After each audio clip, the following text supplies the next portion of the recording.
অনেক সময় দেখা যায় অনেকের পশুর লোম থেকে অনেক সময় অ্যালার্জি হতে পারে। তো ছোট বাচ্চা বা যারা আছে তারা খুব বেশি পশু আ গায়ের সাথে ঘষা-টষা না লাগা বা খুব বেশি পশু-পাখির কাছে না যাওয়াই ভালো। অনেক সময় অনেক বাচ্চারা একদম আ প কোরবানি গরু খাওয়ায় বা একটু দূর থেকে করলে আমার মনে হয় ভালো হয়।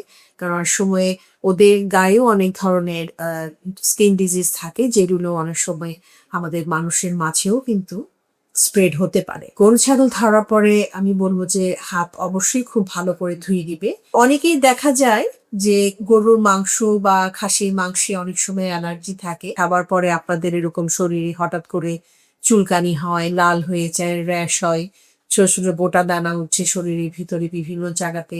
অনেক সময় শ্বাসকষ্ট হয়। তো যদি আপনাদের এরকম কারো গরুর মাংস বা খাসির মাংস খাওয়ার পরে প্রবলেম শুরু হয়, যাদের আছে তারা অবশ্যই আমি বলব যে আপনারা পরিমাণে কম করে বা জেনে বুঝে খাবেন। আর যাদের নেই তারা তো নির্বিঘ্নে খেতে পারে। আর যদি এরকম কখনো প্রবলেম হয় তখন আপনারা অবশ্যই চিকিৎসকের পরামর্শ নিবেন।